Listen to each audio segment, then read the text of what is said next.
Hi, welcome to Leeds Travels. Today you'll find me travelling out to Los Angeles on BA 281. I'm going to be travelling in Club World. The flight is unfortunately delayed, so I'm just hanging around in T5 now. T5C, that is. Rain's starting to come in, but I've got a decent view of the A380s. I'm off to LA because I am trying to tick something off my bucket list, and that is to go plane spotting at In-N-Out Burger. Some might find that a little bit sad, some might enjoy it, but it's one of two places I want to go. In-N-Out Burger as well as St Martin. This is a little bit more accessible for me, so we are off there now.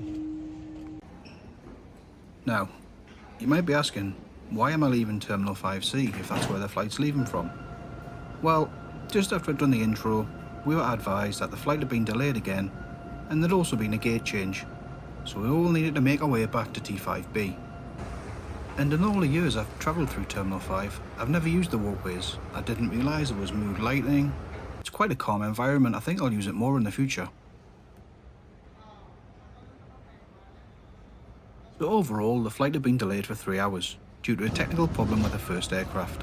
But once in Terminal 5B, it wasn't too long before we were boarding.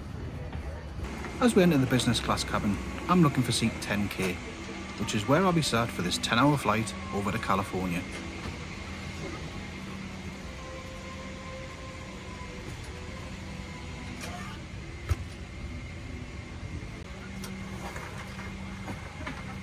As you can see, there's already a menu waiting for me, and the crew came round offering pre-departure drinks of orange juice, champagne or water. It would be rude not to opt for the champagne after that 3-hour delay.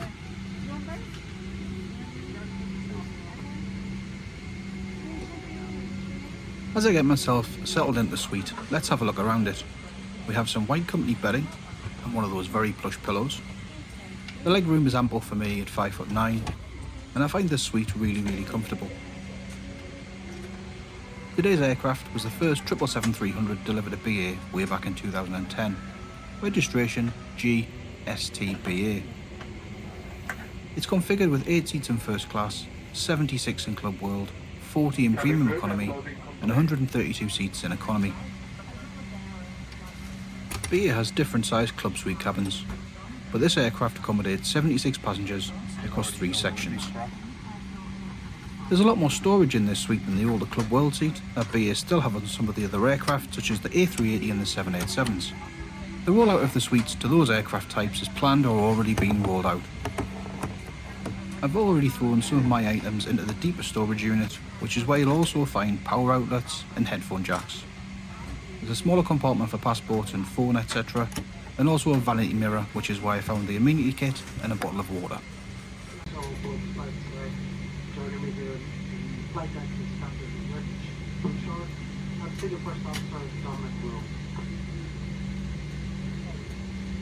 Firstly, apologies for the long delay to this service today. When we arrived out of the aircraft a few hours. If the cabin air fails, oxygen will be provided. A mask will appear automatically. If you're wearing a face mask, please remove it. It wasn't too long before we were pushing back, even though we were nearly 3 hours late. It was at this point that the crew had mentioned in the pre-departure briefing that the technical issue with the original aircraft meant it would be more efficient to change the aircraft than fix the original.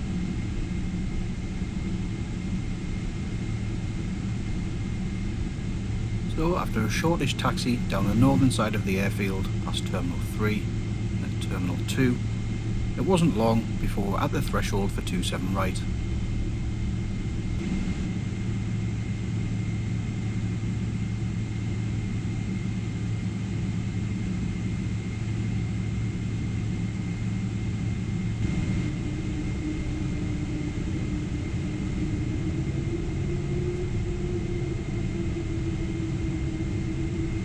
Soon enough, the engine spooled up and we began our takeoff run, which I'll let you enjoy.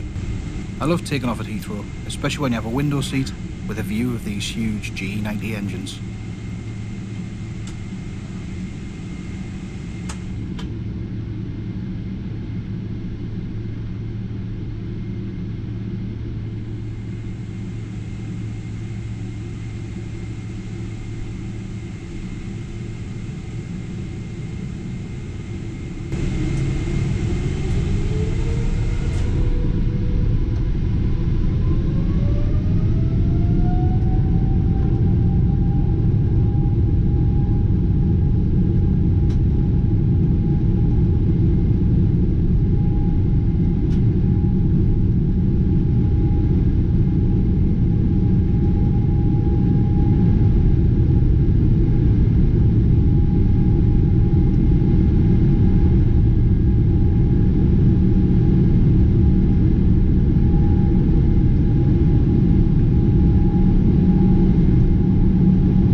Around 20 minutes after takeoff, the crew started their drink service, and I opted for a glass of champagne, which was really good. It was accompanied by a small bag of rosemary and salted nuts, which although they're served in a bag, they are really tasty.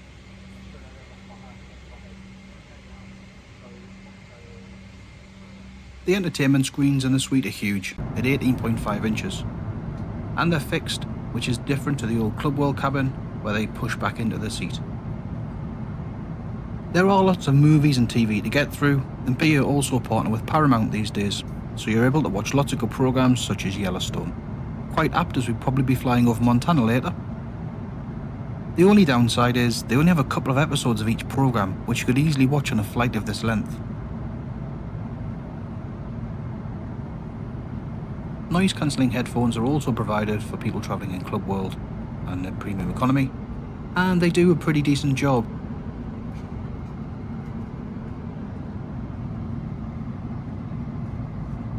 The tray table pulls out from under the entertainment console, and it's large and sturdy, easily big enough to do some work on a laptop.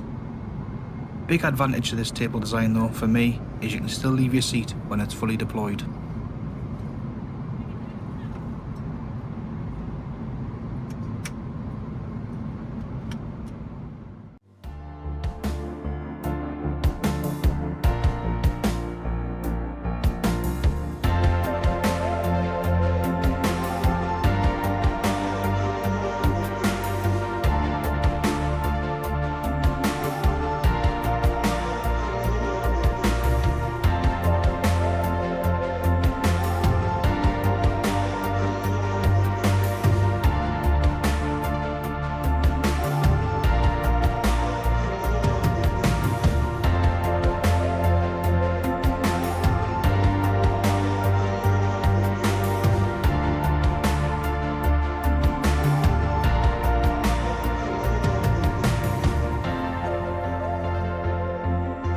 I hope you agree, the food looked pretty good.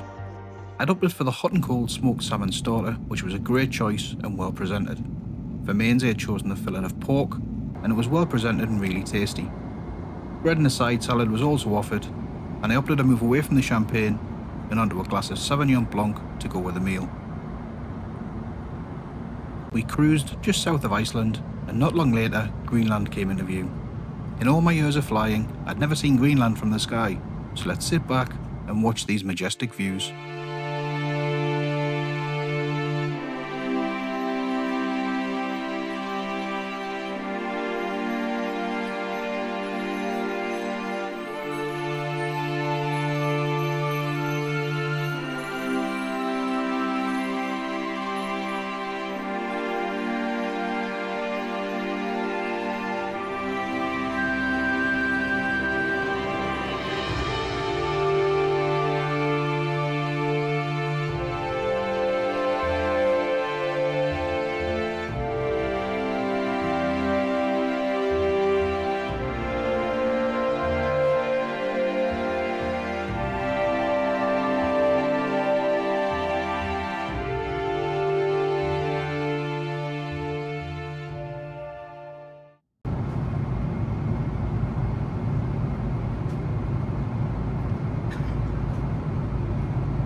After crossing Greenland, I think it was time to join the rest of the cabin, turn off the iPad and get a little bit of shut-eye.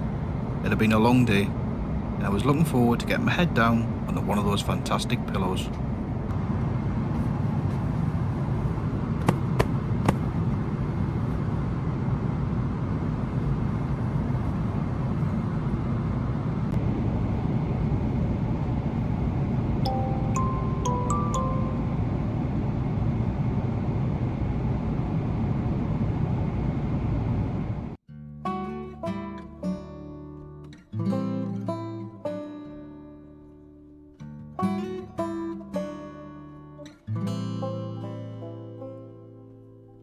I'd managed about 3 hours of sleep, and I woke up over Montana, soon passing over the Teton mountain range, and then Salt Lake City.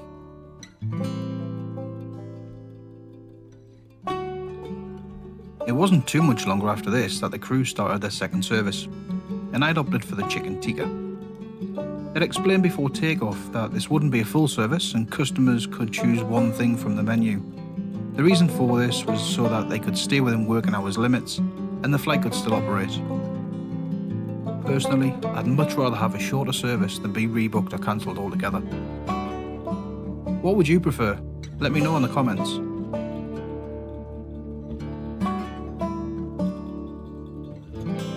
We were getting closer, and Lake Mead came into view, as well as the solar panel farms just south of Las Vegas.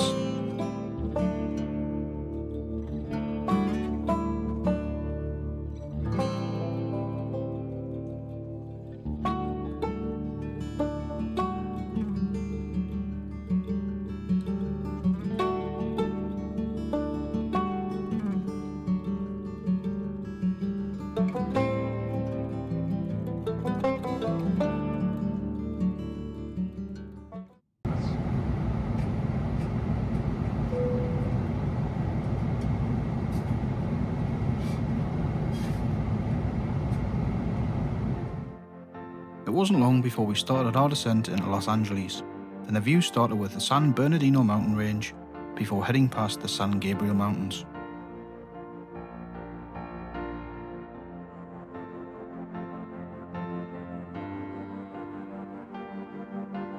I love approaches like this that give you a scale of the place that you're flying into.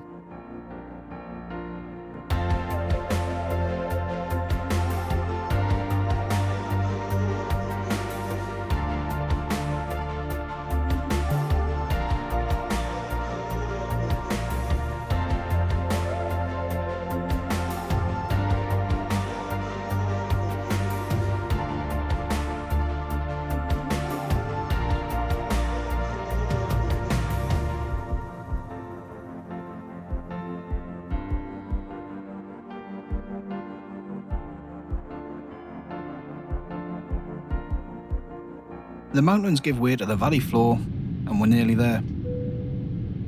Looking out in the distance, you can see downtown LA, through the haze that is. And from here, it was on the final descent into LAX.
We touched down onto runway 25 right at 17:29 local time, so 2 hours and 35 minutes behind our original arrival.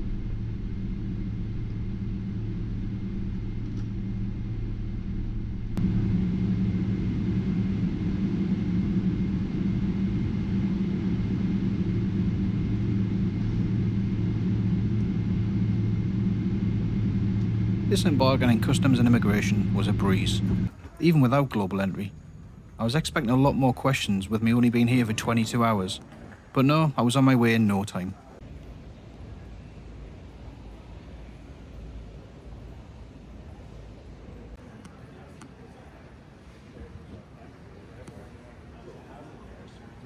First stop of the day had to be what I travelled all this way for, plane spotting at In-N-Out Burger.